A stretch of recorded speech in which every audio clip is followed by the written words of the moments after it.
Hello and welcome back. My name is Rosie, and today we're joined again with a special guest, Paul. Hey everybody, great to be back here for another exciting podcast of True Crimes by Rosie. And this is Sinister.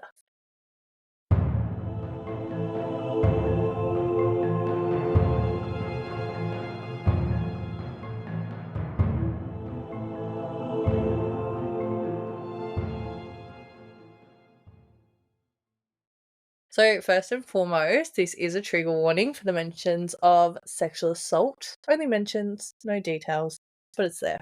So let me tell you about an absolutely wild story that took place in a Lululemon store in America. So, do you know what that is? Lululemon store. Yeah, do you have a Lululemon here? No, never heard of a Lululemon store in me life. I don't think I've heard of one in Cork or anything like that. I feel like if there was, because it's everywhere, they're in Australia, they're everywhere. I feel like if there was one here, it would be more in like Dublin or something like a bigger city. What do Lululemon actually sell? So, Lululemon, I'm happy you asked, sells, so it's like a large chain of retail athletic. So, Sport shop. it's a sports shop, but it's got more, I feel like it's a bit more feminine. It's got more of like the cute little yoga pants, the Pilates outfits, things like that. Like, More for the female sport. there's male too, but I feel like it is very much catered to the females more, and it's a bit more luxury, fancy, more than like going to get your trackies to wear to the gym and stuff. It's the posh wannabe sporties. Maybe something more like that. So, let me tell you the story of Jayna Murray, Brittany Norwood, and the Lululemon murders. Cool. You're not supposed to say cool. So, on the 12th of March 2011, Rachel Ortley arrived for work at 8 a.m. to start her shift at the Bethesda Lululemon store, where she worked as a manager. Bethesda is a town in Maryland, in the United States. Okay. Do you know where that is? The Midlands? Maryland. Maryland. No, what part of the state is that? Washington, I think. No, I would have travelled New York, but never. That was about the only state I was in bar Boston. What state's Boston in? It was a desperate state by the time I finished it. Okay, so on this morning, Rachel arrived to a concerning scene. The store doors were unlocked, the store merchandise was toppled all over the floor, mannequins pushed around, and lights still on in the back of the store. It would appear that some type of conflict or struggle had taken place. She obviously went back outside the store and called emergency services, originally thinking this was a robbery. But when she returned to the store and called out, "Hello, is someone there?" she could hear moaning near the back of the store that obviously scared her. She didn't know. Of course.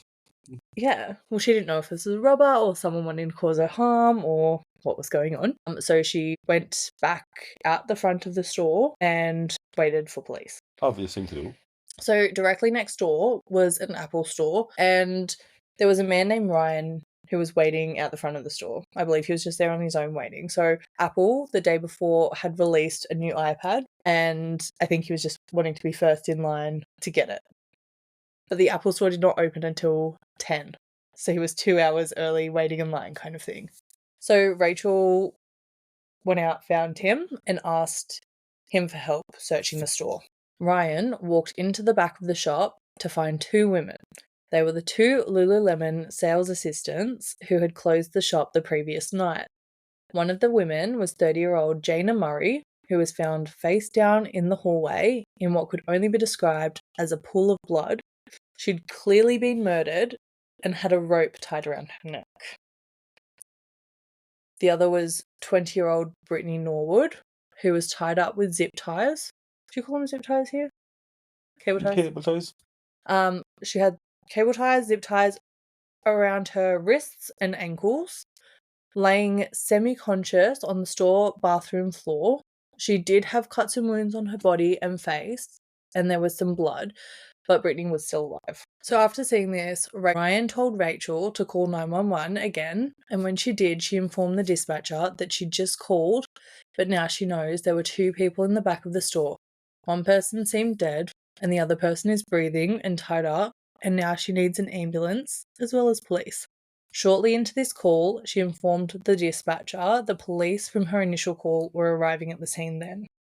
and that's when it ended. So police are arriving thinking someone's just robbed the Lululemon store, and now they're walking in on 2 women. Crime scene. Full crime scene. 2 women had been brutalised the night before. So throughout the store, everyone could see that there were 2 sets of footprints tracked around the store in blood. One ended up being a male size 14 runner type shoe, like a jogger. And how could be a female size 14? Some women have big feet as well. I know you're talking about me. You're not size 14, my love. I don't know how they do it, but they knew it was a men's shoe. It could have been a woman wearing a men's shoe, but it was a men's size 14 runner. Perhaps it could have been like a women's 16 or something. I'm not sure how the forensic side works. So that was one of the sets of footprints, and the others ended up being Brittany's that they found out, which obviously makes sense. She's running around in a crime scene. Oh yeah, true. She didn't know what she was walking in. So immediately they free the surviving victim, Brittany, cut off all the zip ties, and transport her in an ambulance to the hospital. But since Jayna died in this attack, they needed to wait for a medical examiner while also examining the crime scene. Initially, there was so much blood that police didn't realise how bad Jayna's injuries were until the medical examiner arrived and moved her in order to examine the body. Detective Dimitri Reuven from Montgomery County Police, who also worked on this case, said that they turned her and he'd never seen that amount of injuries on a human being. She had cuts and wounds on her face, neck, and body, blunt force trauma to the head, fractured skull. He further said that the amount of violence was unbelievable and unheard of. So this is just no robbery. This is a vengeance kill. No, and it doesn't really appear like clothes are missing from the store or anything. And I believe the cash register was untouched. But that also wasn't verified enough sources for me to say that definitively. Basically, it was not a robbery. It was a hit. Yeah, it didn't appear like a robbery. So the medical examiner was able to determine more than 330 wounds, including 102 to 107 defensive wounds on Jayna's hands, wrists, and legs while she was trying to fight off her attacker. Now, as I said, this woman was Jayna Murray. She was born on the 22nd of November, 1980, and had grown up in Texas with older brother Hugh. Jayna was athletic, staying active by hiking and dancing. She was known to love animals and nature and even volunteered at several local organisations. So she just seems like a good person, really. Volunteering and stuff. You don't hear of many people that care to volunteer. I think that shows a good person. As I was working in a place like Lululemon, she was probably on a good salary. You didn't even hear about Lululemon until 10 minutes ago. Yeah, it was told me it was a posh place. A little luxurious place. Yeah, maybe. She's got the time for some volunteer activities. She's just giving back something. That's a nice way of seeing it. So Jayna had completed her bachelor's degree and was continuing her double master's degree in communication and business administration at Johns Hopkins University.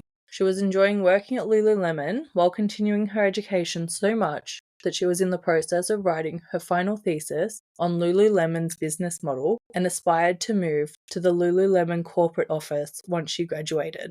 She just wanted to go to climb the ladder. She wanted to get to the top. Yeah, she wanted to climb the ladder at the job she was already working in. Yeah, she look.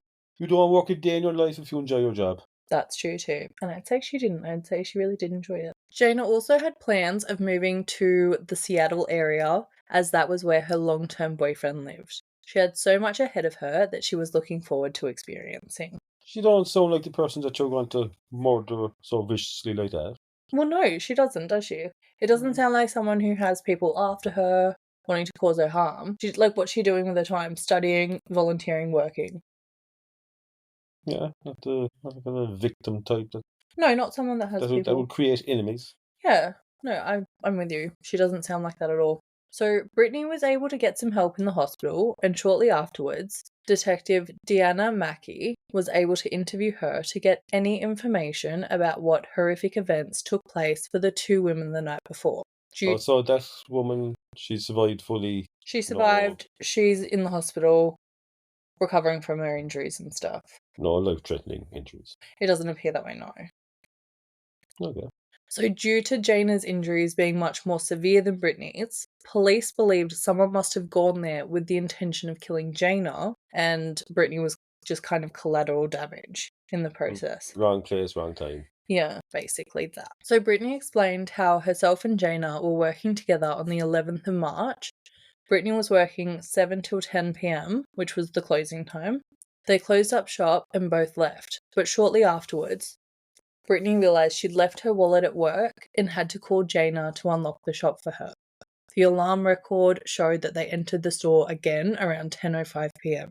The two went back to the employee area, turned off the alarms, but hadn't locked the door behind them. Well, yeah, we wouldn't sort of run in, grab your purse, run back out. Yeah. It's going to be like, what are you thinking's going to happen? So when they went back out to leave, Jayna was walking out first, slightly ahead of Brittany, and a man wearing a ski mask and gloves had let himself in when they didn't lock the door behind them and hit Jayna in the face. So Brittany, obviously scared, attempted to leave at the back exit, which would have set off the alarm. You know, when you have the back door exits that set off the automatic alarm? Yeah. So they had one of them. So she thought she'd run out there, it would set off an alarm. But before she could go, another masked man appeared and grabbed her, dragging her back by her hair. The man who had Brittany told her if she said another word, he'd slit her throat. So out of fear, Brittany quietened down. But Jayna had become extremely defensive and pushed to fight off her attacker, yelling and pushing back.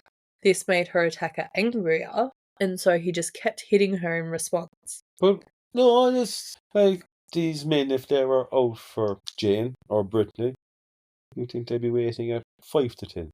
Like, by right, the shop should be closed, no one around, they should be gone. It's 10:05, they're back in the shop. Well, do you know what's actually interesting?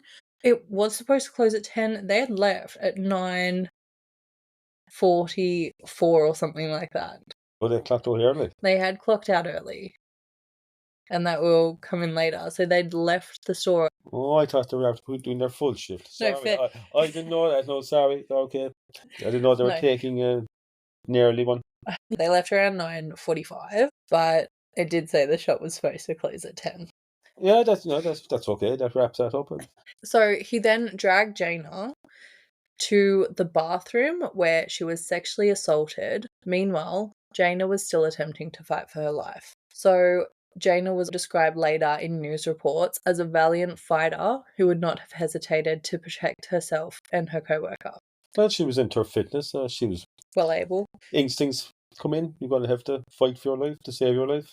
Well, yeah, and I think if there's a time to fight, then's the time. Well, if you have the energy, the energetic to do it, just basic instincts, kick in. Absolutely.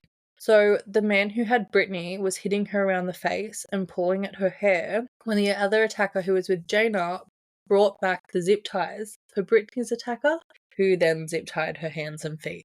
He then cut across Brittany's face, stomach, chest, and legs, and Brittany said she just wanted it to stop and followed his demands to try and get out safely. Her wounds seemed a little more superficial than Jayna's. I'll put up photos on Instagram of Brittany's wounds, but it seemed like she wanted to stay quiet, to just get over and done with, whereas Brittany just didn't want it to happen at all, obviously. So this was when two men sexually assaulted both women. Due to Jayna resisting the entire attack, they ended up stabbing her to death.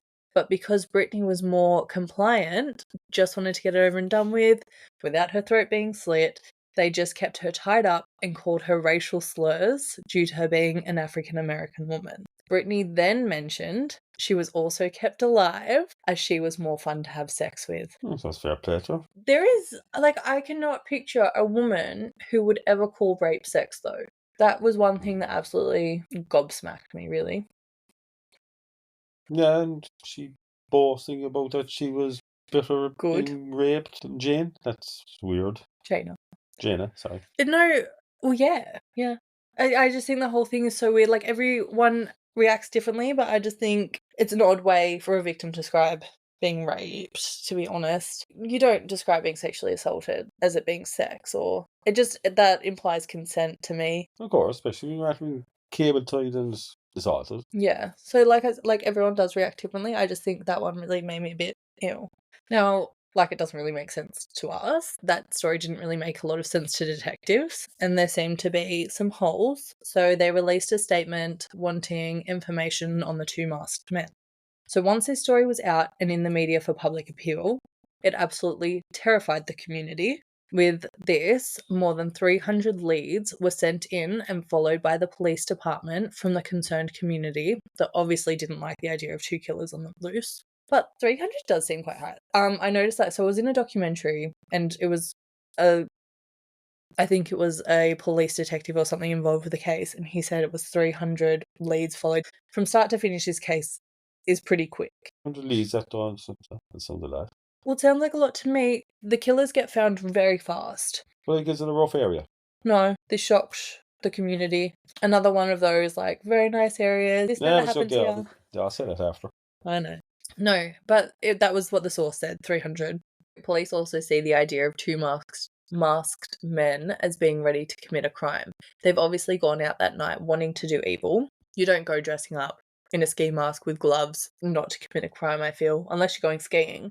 But there's no snow. And especially going to such a big shop outlet where there was going to be security cameras. Exactly. What makes me wild, speaking of that though, it makes me wild that there weren't security cameras in the Lululemon store. Massive shop, it's 2011. There's no security cameras. No security cameras that they could go back and watch. There's not a mention of a security camera in this, except they discuss a security camera later on that was in the Apple store next door. Well, imagine 2011, there should be security cameras every street, shop, nothing? No, this is a major outlet, like you said. It's on the main street, isn't it? On a big street, multiple shops everywhere. The cameras in every lights, they have cameras up in every buildings. Plus, this is a big retail company. This is not back in the 1960s. It's not back in the 1960s, but this also isn't just a small little shop, you know. It's a big shop in multiple countries, big chain. They should be able to... If they try to hit the more richer people with their products, you think they're going to have rich, dearer merchandise? Well, yeah, exactly that. And also, well, that's the thing, their clothes aren't cheap. Like, look, I've gone and looked for their clothes before. They're not cheap. I just feel like for high brand 2011, big shopping outlet area, they don't have security cameras. That bit's a bit weird to me. This case is a bit dodgy. They also have the concern, this is police, that there are really dangerous people out there willing to traumatize the community, being that now there's two masked men on the loose. So they're manhunting for the perpetrators, asking local stores if any customers have purchased ski masks recently, and they even followed around a man who matched Brittany's description of one of the killers. It was a massive ongoing investigation. I think size 14 alone should be kind of... Yeah, you're right. How many people would have a size 14 shoe?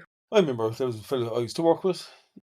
He had a size 14, but he has to get his shoes, work boots, specially made. I was just thinking that actually. Dylan, he's like a size 12 or 13 or something, and most brands he likes don't have his shoe size. Yeah, so like, it's not a common thing. Yeah, I feel like maybe it wouldn't be a common thing. But also, too, you can't really go around like Cinderella trying to find, does your foot? Well, if the sole's covered in blood. Which? If the sole is covered in blood. I mean, hey. Oh, and true. Do you remember the other case we did? The Wollongong one? Yeah. They went around with the shoes and they went door knocking looking for the shoes. That was the cowboy boots, isn't it? The Colorados. Cowboy boots, same thing. Crocodile Dundee boots. I've told you about Jayna. Let me tell you about Brittany. So Brittany was new to this store and had only worked about 1 month there. After being transferred from a different Lululemon store in Georgetown. She was born on the 18th of May, 1982, and was one of 9 children to Earl and Lakita Norwood, who were described as a friendly and generous couple dedicated to raising their children the same way. So Brittany was a star soccer player who grew up with her parents encouraging the sport thoroughly. Earl made sure he went to every game, and Brittany was so talented that she received a soccer scholarship to a New York university where she studied sociology. She had no criminal record, but she had complaints from team players, classmates, and roommates about her stealing and had been accused of being a kleptomaniac, but there were no charges. Her friends described her as being very sweet, funny, and an amazing soccer player, where her aggressive on-field tactics appeared to never translate off the field, but stealing was her vice. But she must have been still playing soccer, so she was still not even 30. No, she could have still been playing soccer, but she lost her scholarship. So this leads to her losing her Oh. scholarship. Oh, right, oh, sorry, I jumped the gun. I love that you do it. But she lost her scholarship and was expelled from university due to this. Because regardless, you kind of can't be stealing off people. Not a good vibe to have around the place. It's not. I do find it really sad because kleptomania is a mental health disorder. It's not really something people can usually control. I don't know, I just find it really sad. However, she should have gotten help. Well, but like suffering from that disease, you wouldn't put her working in a top sports shop. No, but no charges had been pressed, so they wouldn't be able to find that out about her. This was something the university obviously went, look, we're not pressing charges, your scholarship's gone, you can't play soccer, you can't study at the uni anymore. And I guess that's kind of where it ended. What happened there? Stay there. Obviously, her roommates, teammates, friends that she'd stolen off, they obviously weren't pressing charges either. It was just more of a stay away. I suppose that's why. Is that why she moved to a different state? Start anew? Yeah, it may have had something to do with She it. wouldn't know her. Yeah. It's just one of those things, I feel like it's really tricky, but it is something that people can get help for. And I do feel, as much as it's really sad that she lost all these things due to it, I really feel like she should have been pushed to get help. But you look, the only way you can get help is if you admit it. Yeah. And she was probably not willing to do that. Maybe, you're right. And clearly she's really smart and she's really talented. It's just sad that this affected her life. With where her life could have been so, she could have finished sociology, she could have played soccer, all that stuff. So after this, she moved to Maryland to live with a sister, where she had gotten a job in a hotel and was quickly promoted to manager. There were mixed reviews on this. Some say she stole again and was fired. Others say due to her dreams of opening her own gym one day, obviously she could no longer play soccer, so she moved on to opening a gym. She went for a job at Lululemon to be closer to the sports career she wanted. Yeah, to me, it doesn't really add up. Is selling athletic wear the same as owning doing athletes? Yeah. Being athletic? But her dream ended up being that she wanted to be a personal trainer anyway. So, regardless of what happened, she ended up at Lululemon and had interviewed for a job as a personal trainer at a high-end gym nearby, where it appeared like she would get it, and everything was looking great in her future. So we've got 2 victims with great prospects in their future. So going back to the case at hand, Detective Dimitri Reuven, who had questioned Brittany numerous times over the days, was having a hard time wrapping his head around this case. He said that the amount of trauma Jayna suffered wasn't normal, and police couldn't quite work out how this murder occurred, as Brittany's story still wasn't really adding up. But trauma and memory, trauma plays a massive effect on memory and things like that, I feel. Of course, especially seeing your work colleague being brutally murdered and assaulted and everything. I feel like that is a very good excuse for your memory to be playing up. Order of events would not be making sense in your head. Screw up your whole head seeing that, witnessing that. Absolutely. No, 100% it would. I feel you wouldn't know, and you would not be able to think straight enough to be answering police question after waking up in hospital, while you also have experienced an attack, just because it was to a lesser degree. They just needed more evidence to work out what happened that night. So he made the comment, "It's just this little voice in the back of my head. Something's just not right." The way Brittany's describing these 2 guys, they're racist, they're rapists, they're robbers, they're murderers. It's like the worst human being that you could possibly describe, right? Obviously in reference to them calling her racial slurs and everything else that happened that night. But if they're being so racist, how come has Brittany survived the attack? I don't know. If they were just satisfied calling her racial slurs, I'm not sure. But why would they brutally murder? Jayna was white. Yes, presume they're white too if they're being racist.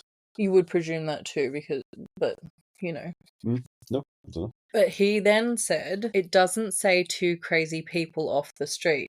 That screams an inside job." So detectives spoke to the employees working at the Apple store next door and found that they'd heard an altercation through the wall the previous evening. Surveillance footage from inside the Apple store, so they've got cameras, shows the staff standing next to the shared wall between their store and the Lululemon store, then walking away while a security guard sits nearby listening to his iPod.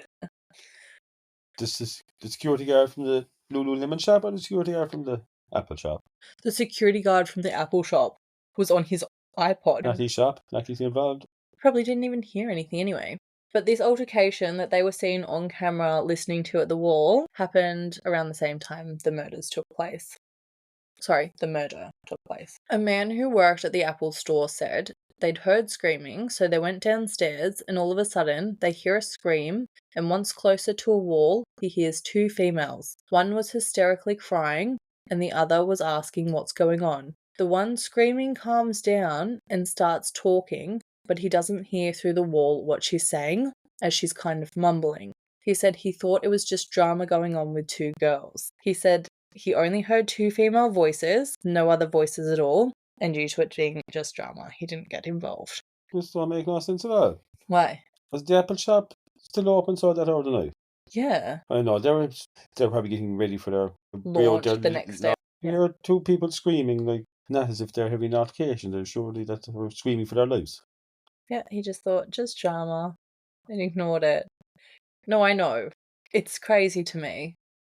Especially, like, why would it be having an altercation when the shop should be nearly closed this time? Well, that's the thing. At that time, the shop should have been closed. Surely you would know that it closes each night, probably before 10. It's after 10, the shop's still open, and there's an altercation going on inside. But your thoughts are that it's just drama, and you choose to ignore it, along with all other stuff. Yeah. I'll not take it, like, but go on. Well, look, in my head, even if I didn't want to get involved, which I probably wouldn't, it's 10 o'clock at night. Worst case scenario, if I was like, well, something dodgy is going on there, I'd call the police about a noise complaint. But, like, there's a big difference between drama, screaming for your life while you're being raped, cable-tied Exactly. multiple times. Exactly.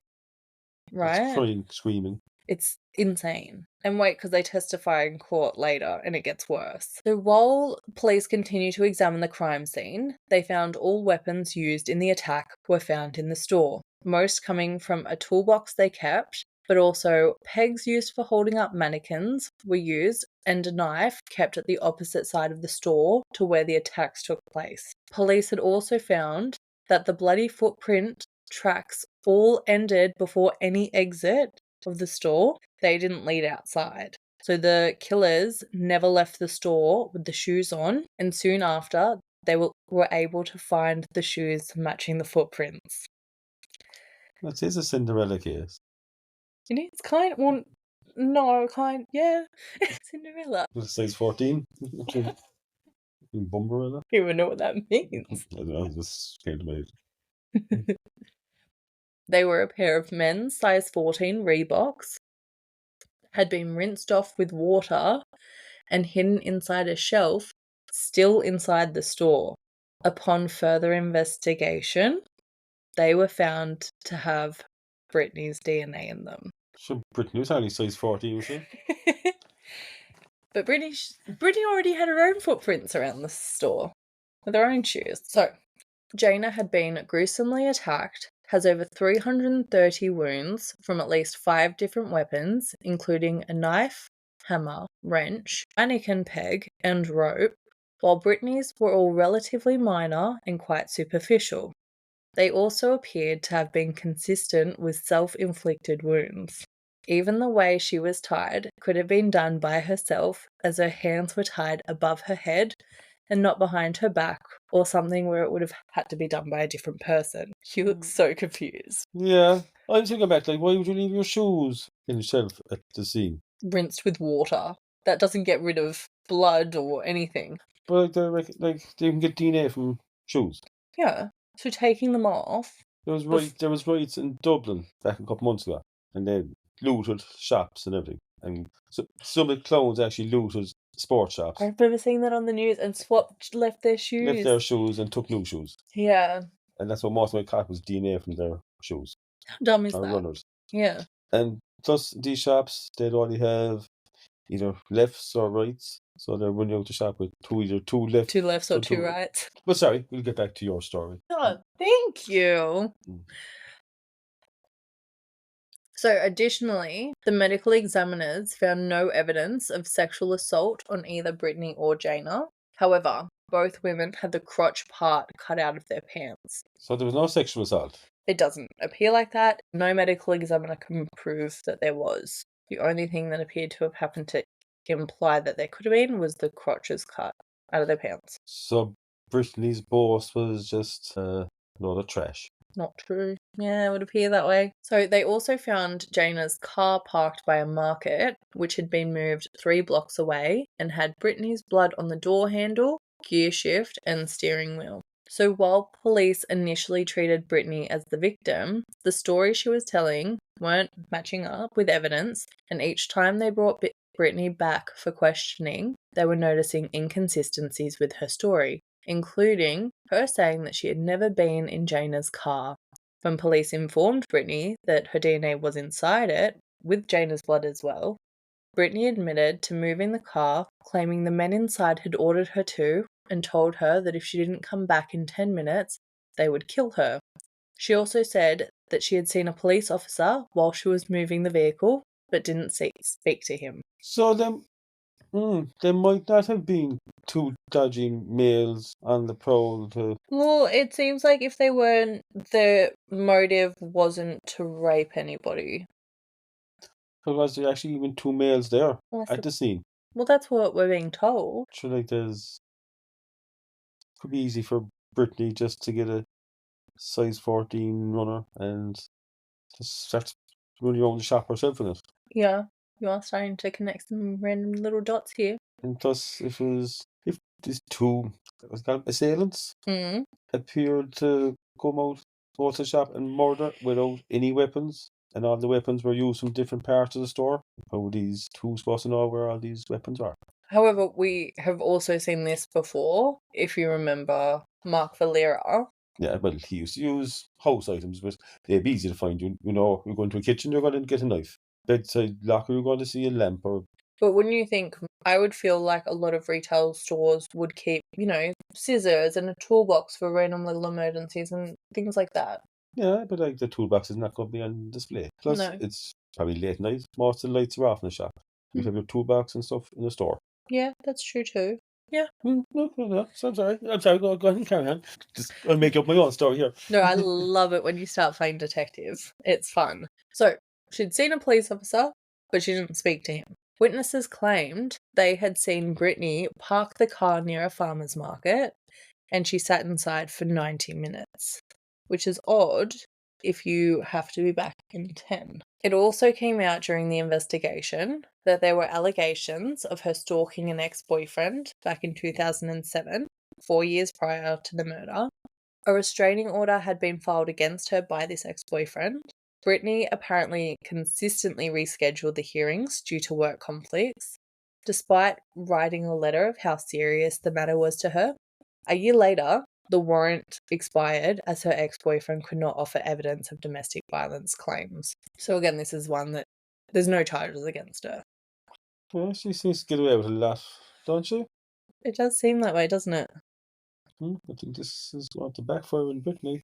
Well, you'd be correct, because by the 18th of March 2011, thankfully, police had enough to arrest Brittany for the murder of Jayna Murray, where she confessed to the crime. This was when police somewhat unravelled the truth of what happened on the night of March 11. But we do have to also remember that Brittany has a history of lying, so she's not the most valid of sources. So, according to Brittany, both women were working the closing shift. It was the Lululemon store policy to check each other's bags for unpaid merchandise at the end of a shift as a routine security procedure. So instead of they just getting security cameras, they get the staff to check each other before they finish work. I believe it was just open bags, but yeah, something like that. It sounds a bit stupid, doesn't it? Yeah. And hopefully... Well, like, it sounds absolutely perfect for a place for Brittany to work. Where you could just, rob all you would like. I know. And make up stories. Look, I'm not saying... Look, we haven't got to the case yet, but maybe she hasn't made up a story. Maybe she is telling the truth. Yeah, maybe. Is it innocent till proven guilty? Yes, that's always true too. She has confessed to the murders at this point, though. The murder. I keep saying murders. It's just one murder. Yes. Yeah, I would just going by the start of the case. It was kind of a murder and an assault.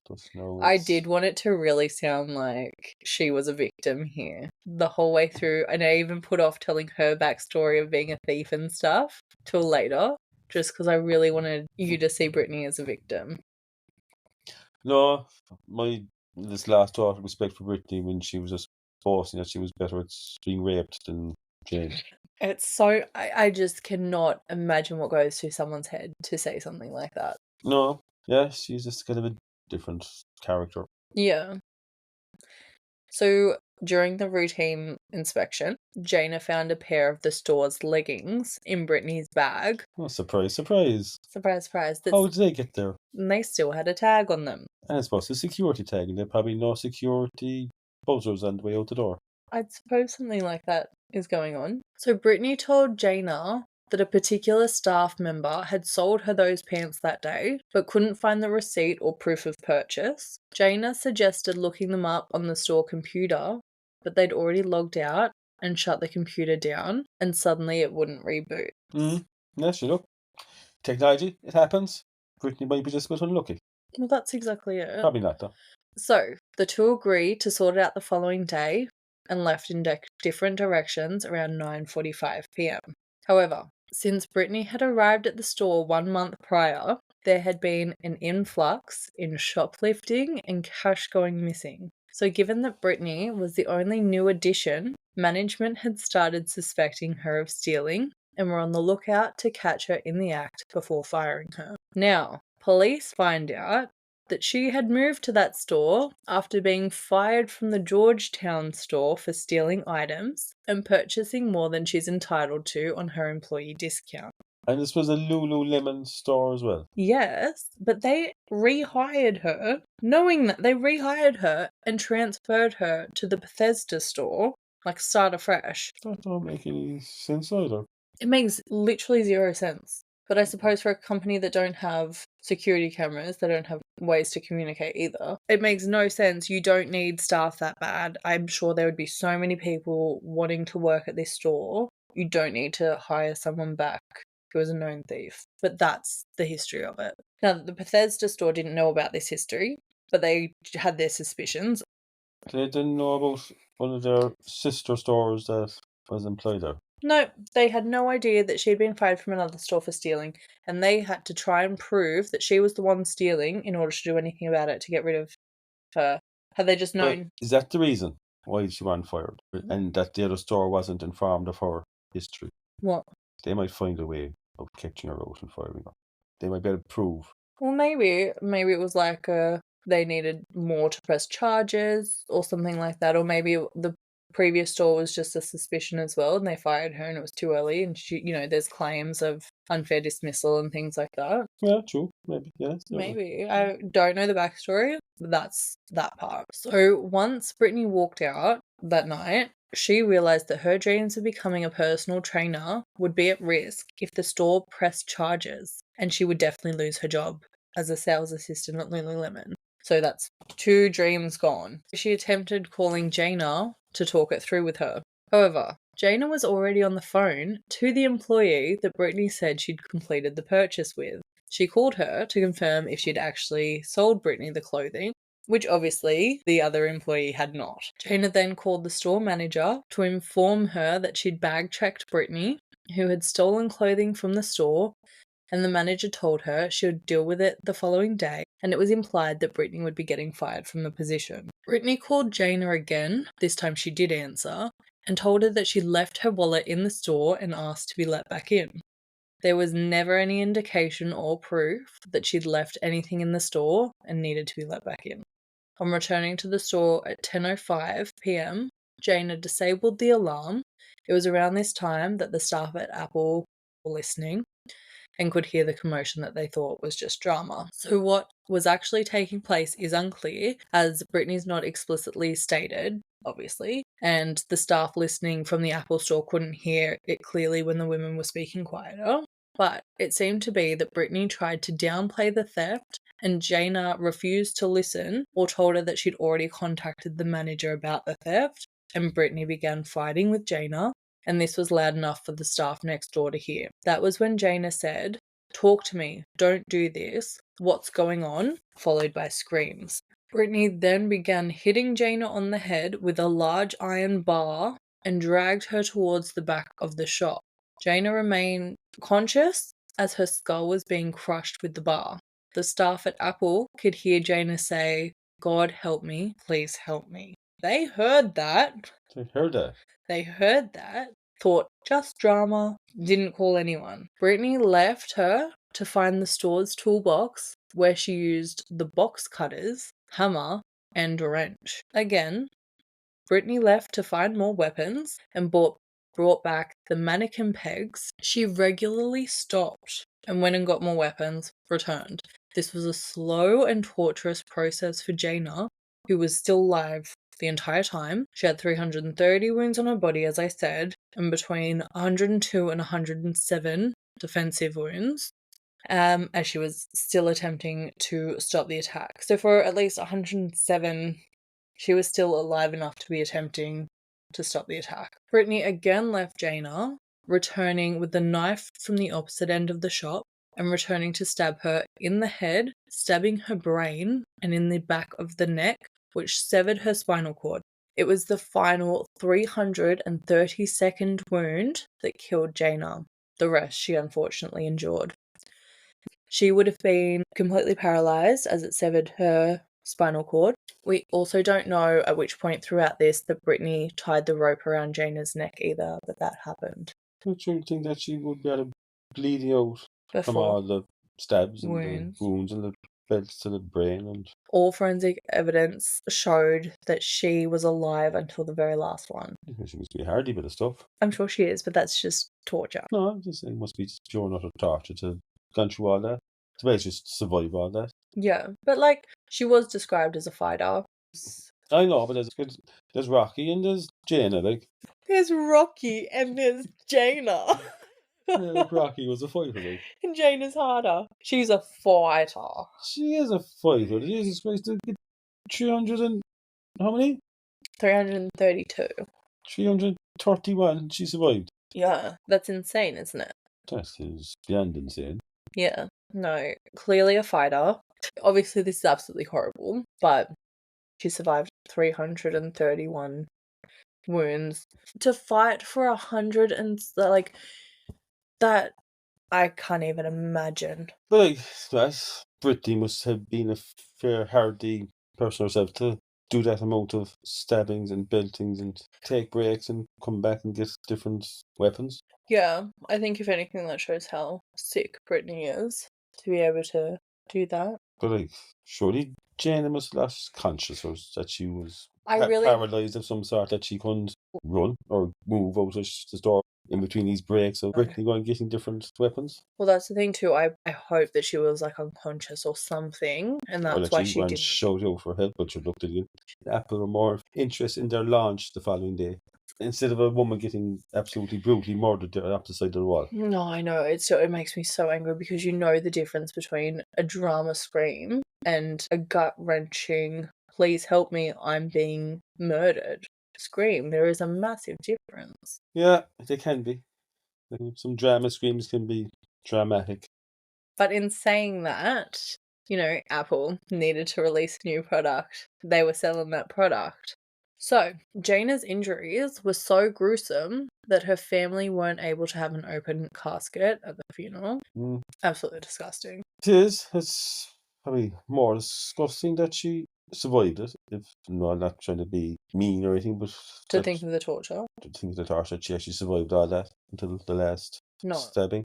Well, that's the thing too, but criminal profilers discussed this case, stating that Brittany was only able to stop and start to get more weapons and try different methods because she was enjoying playing with Jayna and making her suffer. She wanted to keep her alive until the very end. And once she wanted her dead, she killed her with the very last wound that she inflicted. So she knew the areas to go for, like for the stab or where to Yeah, I don't know if she knew how not to hit an artery or something, so she wouldn't bleed out, but she was basically just wanting to experiment with different weapons and see what would happen because Jayna caught her stealing. But Jayna wasn't the first person to catch her stealing. No, but then there are thoughts on this too. Like, is it just that every other person that had caught her stealing, this was bubbling up inside her, and finally Jayna was the last straw? Or was she already jealous of Jayna? Jayna had a life she wanted. She was moving to Seattle for this boyfriend. She was studying her second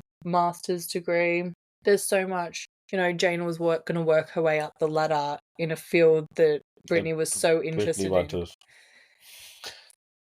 Yeah, but there's jealousy and there's That. Brittany jealousy. That's crazy jealousy. I mean, if this was jealousy, that can't be matched. There's something not right in the brain. Do a brain scan. Like, if your jealousy makes you want to stab someone 332 times, something's not right. No, especially when she only knew the person probably about a month. And people who had gone into the store and people like co-workers and things had said that there had never been an issue with the two working together. There had never been any animosity, always a positive vibe. And even customers that had gone in the day of the murder throughout the 3 hours, the 7 to 10 shift that they were working together, said that there was nothing that appeared wrong with the two. They were talking, no issue at all. I suppose Brittany just said Did she snap? She had mixed emotions, so she hold it inside. She just waiting for her chance. Was she, always just a ticking time bomb that wanted a chance to be alone with someone? Who knows? I don't feel like she could possibly be sane. And obviously, no, he wouldn't be kind of. No person who can commit a murder like that is sane, but I just mean, like, the way she just snapped, people going on about how lovely she is, comes from a good background, was able to maintain a normal life, and then suddenly 0 to 100. With that, did she ever have a normal life? Anything she tried, she was either kicked out of or fired. And that's true too. True. And maybe she was jealous that Jayna could maintain a life and things like that. But you didn't even think when she moved there to her sister. Yeah. I think like sister would know that something's not. Something's amiss. I mean, in that too, she was one of. Oh no, it's grand. Say these things after. We should have known. He should know she was doing this wrong. She was doing things different. But then at the end of the day, like, you're not going to expect your own sister to do such a gruesome murder. Well, no, I don't think you ever expect that out of a family member. Imagine someone you've grown up with. I don't think like it was someone who's grown up with and she has that disease. You should have probably noticed there was stuff going missing from the house. Stuff. Their two sisters grew up together. There was definitely things being robbed. But was it the fact that they lived together? She didn't have a need to steal her things. Well, I'd imagine it'd be a thing that get around. You surely could have this in your head growing up. Well, no, but I'm thinking like maybe she just has like maybe growing up and when she was living with the sister, she's there thinking it's all in the same house that she lives in anyway, so she doesn't need to steal off her sister. It's there regardless. No, we just want to say like I don't know. They'd be sharing stuff, but still, they have different cupboards, different presses. I want to put that into my jar. I get that. No, I get what you're saying. I don't know. Maybe she did see it. Maybe she just thought this was a sister thing. You never know. Her parents asked her later why she did this, and she just said, I don't know. And that was the end of it. I'd say her family's not had too much to do with her sins. I suppose it'd be hard for them to kind of own up that we actually reared someone that could actually do this. Oh, how could... No, that would be so hard. Like they're fine, innocent, Child. soccer superstar, fitness fanatic, sociology, college going. A child you raised in your good home, gave them everything, and then they're capable of something as sinister as stabbing someone 332 times. But look, dig into it. Every murder was a child in their day. Grew up in a home. I know. I don't know. So, Brittany moved Jayna's car 3 blocks away and sat in the car for 90 minutes in order to think up a plan. Brittany had decided she wanted it to look like men had been there to rob and rape the two, so she then returned to the store to stage a robbery. She tossed the mops, brooms, and chairs around the store, as well as the mannequins and clothing racks. And here it says she stole money out of the cash register, but other sources said there was no money missing from the cash register. Also, if she had stolen money out of the cash register, and she was found in the store, having not left the next day, only gone to Jayna's car, where would she have put the money? So I don't think she stole money out of the cash register. No, I suppose, especially if you're covered in someone else's blood. She couldn't even remove the shoe that she stomped around in. from the store. That was found inside the store. So where would she have put the cash? But these shoes, were they from the store? Ding, ding, ding. You're correct. And was that these investigators that have copped this straight away? In interviews, some said they were quite suspicious of her early on, but I think a lot of them were just there thinking, she's a victim. Like, she suffered through this. I know, I'm not saying about Brittany, but there's a brand new pair of Reebok runners put back in our shelf covered in blood that were belonged to the store. So where were they going with their 300 leads? Is it 300 people in the area in size 14 or something? Stop it. But not even that. Brittany confessed to the crime within a week, right?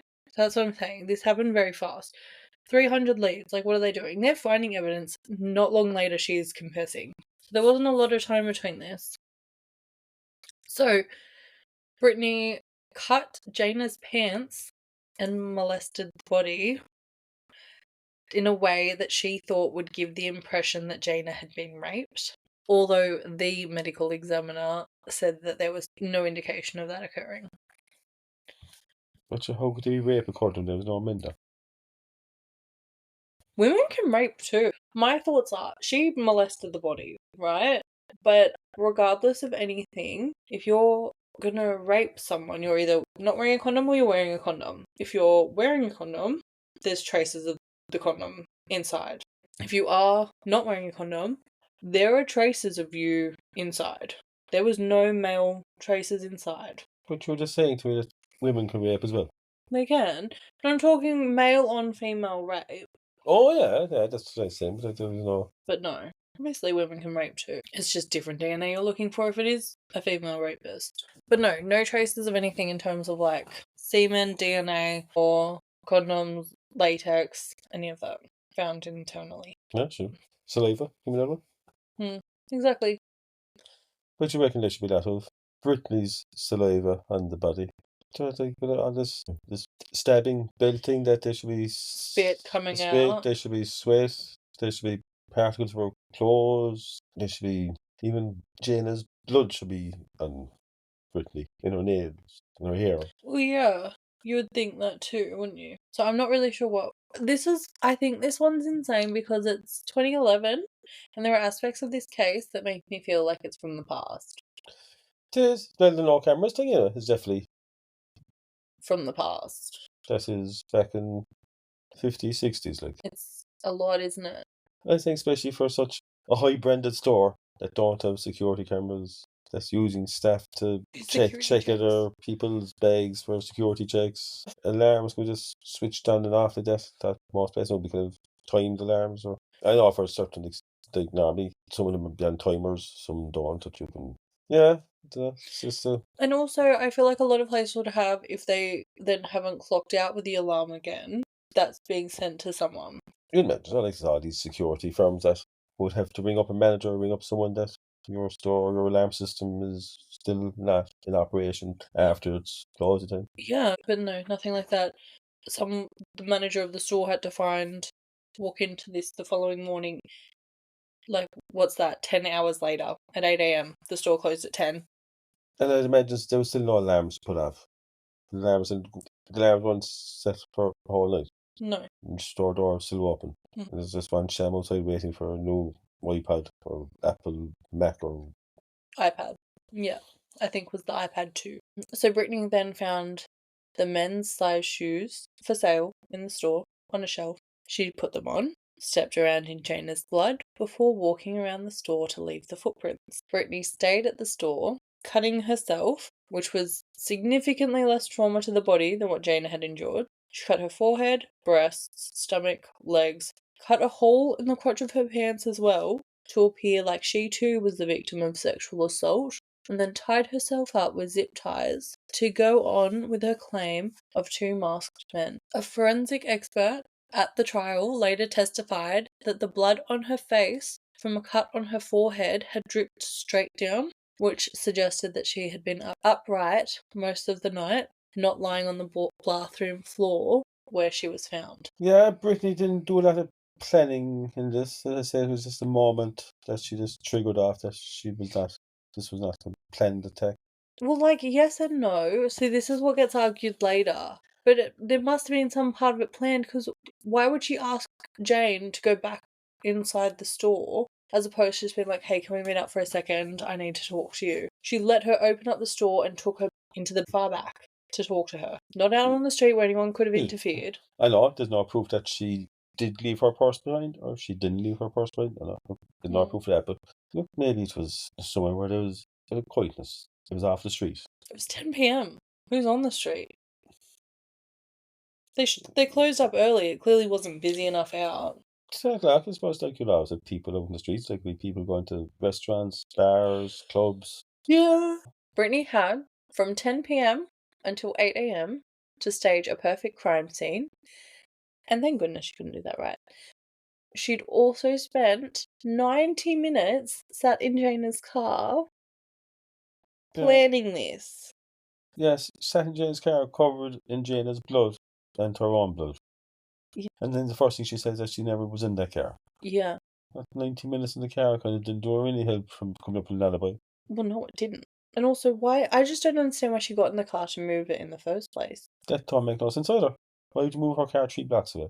Did she actually think that the car was never going to be found or something? Was she trying to get it off the street so that people couldn't find it early? Regardless, she was going to be found at 8 a.m. It's easy to find someone's car. Yeah.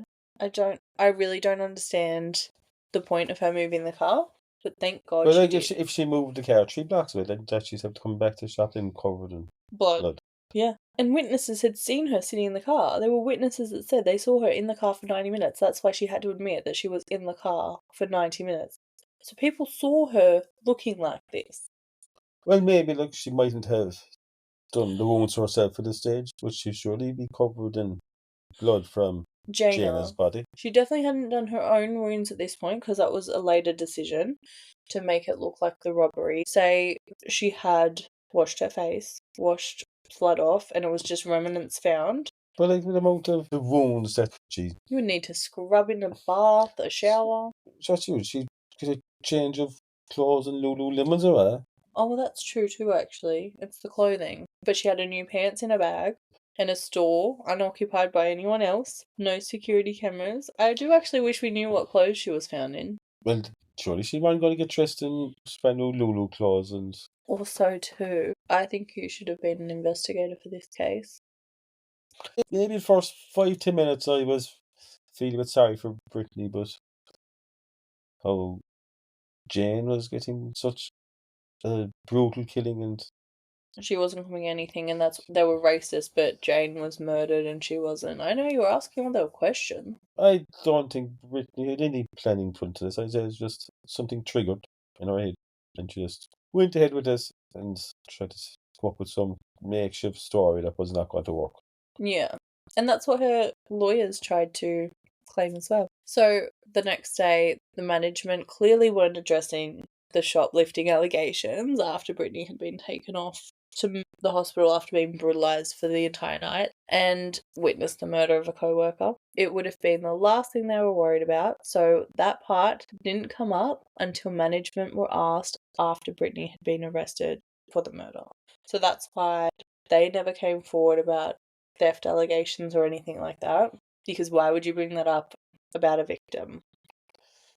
The management of Lululemon don't seem to be very cautious of anything. Like, they were just asking a phone call from one of their employees how they're catching another employee shoplifting. They didn't even know that their alarm system was not on for the whole night, that the shop was wide open. Maybe they're just kind of a lackadaisy company. I actually don't know, but I do understand, had someone stolen off me, I found out about it that night, they get, robbed and brutalised and the whole shebang. Not a fucking chance would I bring that up. Alright, cut my losses. Move on with my life, they've gone through enough. They're not allowed in my presence to thieve off me again, but they're going through enough. I don't need to let anyone know what happened. So basically, that's probably what triggered off Brittany was theft of the pants, whatever. I mean, it could have been that. Also, too, though, knowing that your store is going to security check you every single night, check your bag, check your belongings, why would you risk it? Yeah, sure, look, you could easily shove a pants or a leggings up your jumper. You have other options. Put on some layers of clothes, put a jumper on top. Also, why do they not have, like, tags that go off and things like that? Because they just seem to be very lackadaisy company. Well, it is. I think it's very lackadaisy that you're relying on your own staff. And this is the issue. It puts people at risk for crazy co-workers that want to kill them over it. And maybe that's why I've never heard of them. That's why they don't have a shop in Cork City. Because everyone will be dead. No, the shop we just robbed. Oh, yeah. Yeah.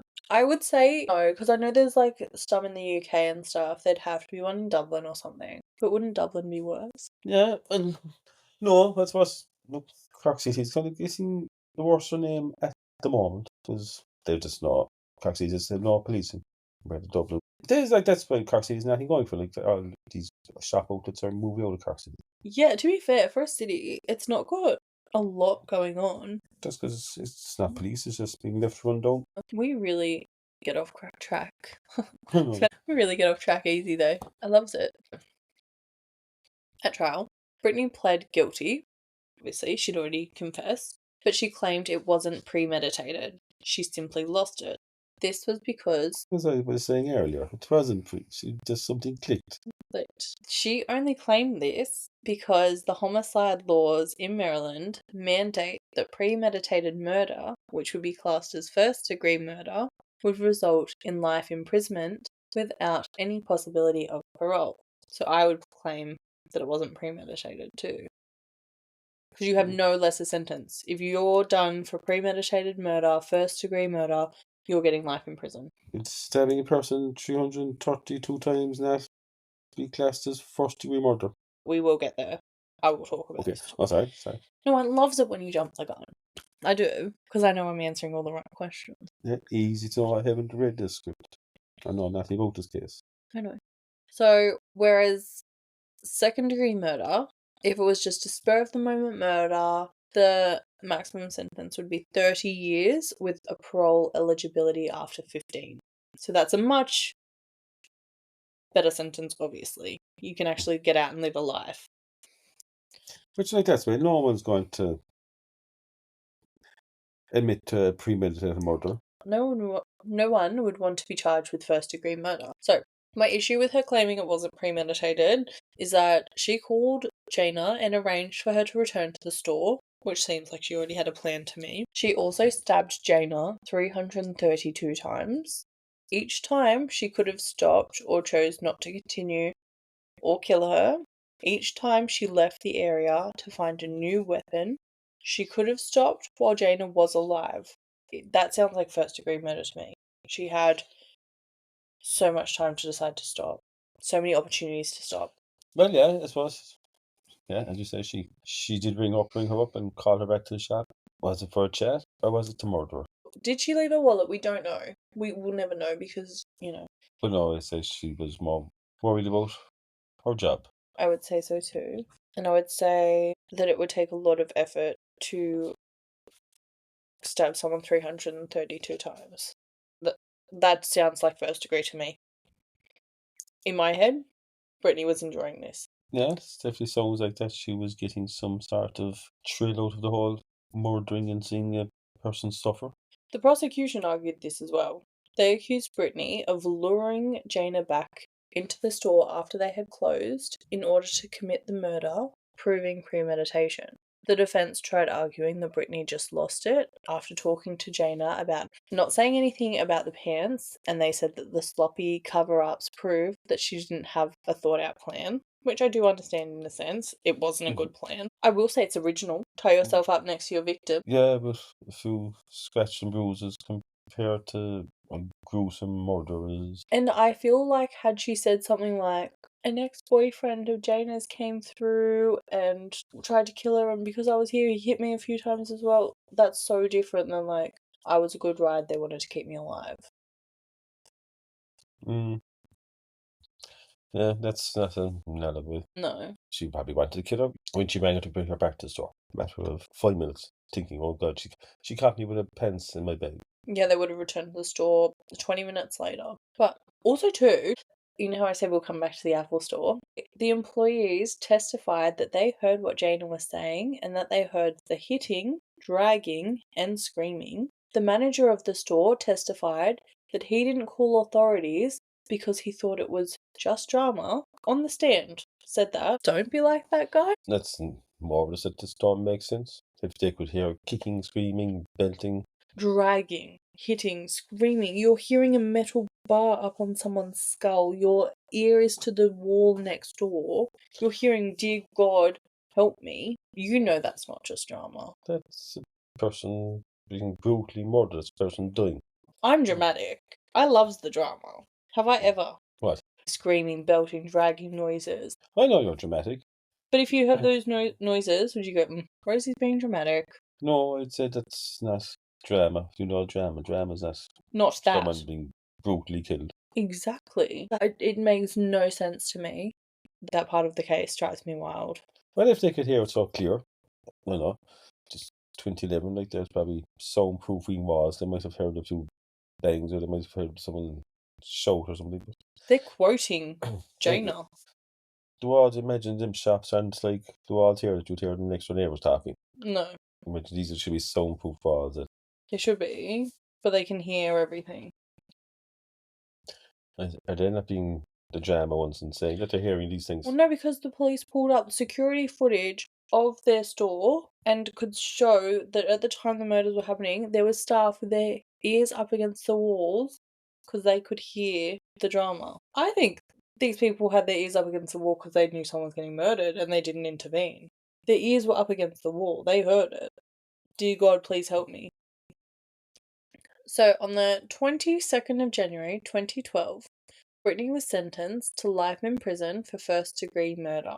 It took less than an hour for the jury to find Brittany guilty. One juror said, I asked who thought it was first-degree murder, and everybody's hands just went up. I feel like for a jury to come to the conclusion that it's first-degree murder within less than an hour, that's insane. It is insane, but look, that's just or makeshift alibi and confessing after a week. They knew Brittany. It had to be first degree murder. Yeah, 332 stab wounds. Kept her alive until the last one. Yeah, like you couldn't leave a person like that back out in the streets after 15 years. Absolutely not. So Brittany was sentenced to life in prison without the possibility of parole. This was the highest possible sentence in Maryland for murder. Brittany offered a public apology in hopes of parole, but the judge didn't budge. She has since attempted to appeal her conviction.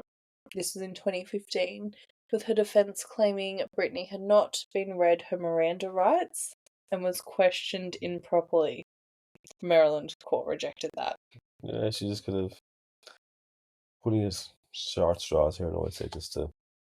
Yeah, can they claim that I wasn't read my Miranda rights, you can't arrest me? Yeah, it's some American thing, but again... Stop saying that 40% of our population or 50% of the population. I know what she did on themselves. She is now in the Maryland Correctional Institute for Women, where she is supposed to live out the rest of her days. This I found wild. So the Bethesda Lululemon store put out a large glass stained window as a memorial to Jayna.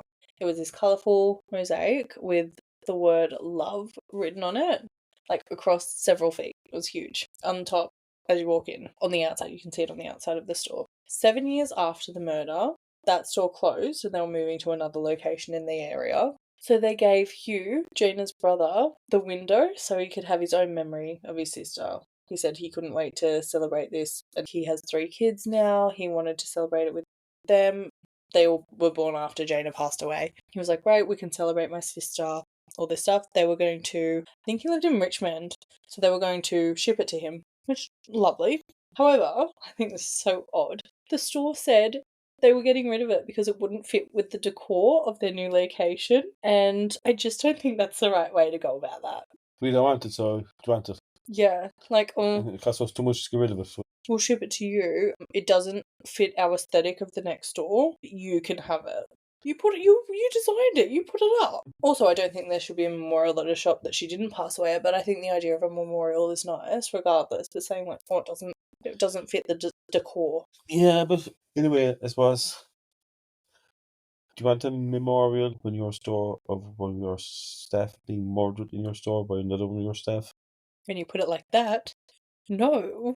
Like, it's not really kind of enticing the customers that you're really aiming at to come into your store. Yeah, no, I get that, but why put it up in the first place? Precisely. If that's your, like, logic and thoughts behind it, you wouldn't put it up in the first place. I think it's really great that they did, though, to be honest. I think, Jayna died while finishing a shift, essentially. But sure, people are going on the case. Jayna died by an absolute gruesome murder by another work colleague of hers. And she only died because she was completing a routine inspection the store made her do. No, it's not. I think the store probably did right in that. Not keeping it. That's not the term to use, but they were right to move stores. I think they should have moved stores before 7 years later. Yeah, say how do we open a store after something like that happening in your store? But yeah, did they actually ever get cameras in their new store that they opened? I have no idea. I didn't ask. I should have done some research on that, actually. I guess like that instead of paying big money for a memorial, like there's 2 cameras here and there, we can go straight.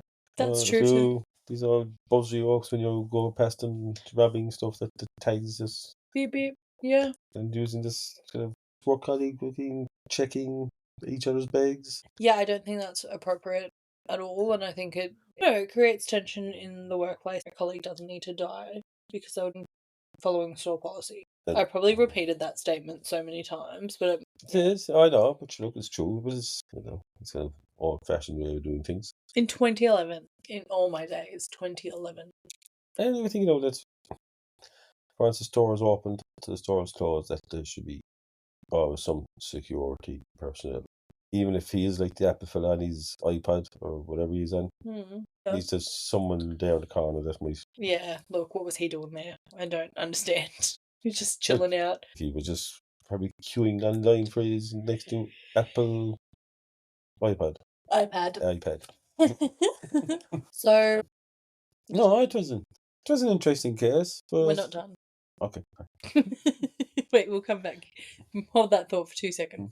So Jayna's family also started the Jayna Murray Foundation in her memory. According to sources, its mission is to support and promote the interests and passions that enriched Jayna's life by making them available to others in hopes of similarly enriching their lives, which I think is a great little thing to do in memory of someone. Keep her name out there. Yeah, absolutely. So what were you going to say before you were so rudely interrupted? No, nothing. I was just saying, though, it was an interesting case. It was a bit gruesome.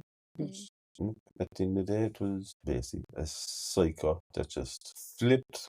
I wouldn't say that premeditated or nothing, but I think Jayna was just unlucky to be the victim. Oh, absolutely. After all the events that took place in her life, you were just the last final straw for Brittany, and that's so unfortunate. But then again, like, if it's Jayna could be still alive today if Lululemon didn't have this policy of employees check each other's bags. In 2011, if they had cameras, employees wouldn't have to check bags. She couldn't have committed a murder in the store because it would have been on camera. Like, there's so much. I think, like, Lululemon should be a lot more held accountable for what happened to Jayna. I wonder if the family ever tried to sue Lululemon. Would the Lululemon put up this memorial just to cover their own ass? Maybe. I think it was her anniversary, her 10-year anniversary or something in 2021, obviously. And they did do a big vigil or something like that for her. But they got away lightly. Only for their company policies. Jayna should be still alive today. They got away very lightly. They did. And I suppose, look, that's why they did put up this memorial and kept it up for a couple of years until they want to get rid of it. Yeah, there's that too. I don't. Yeah, they should be. I think they should be held more accountable for what happened to Jayna. Who am I to say? Yeah. I mean, the scroungers that couldn't even get security cameras are sure as hell not paying. I know, look, compensate is not going to bring back Jayna. Something might help. Something could help the family out long way for such a big probably multinational, multi-million company. Multi-billion, probably. Probably. Well, no, yeah, you're right. But alas, that is everything I have on Jayna Murray and the Lululemon murders. Murder. I don't know why I keep saying murders. And I didn't like how you just said murder. No, so that was everything. See you next time. Bye. Bye.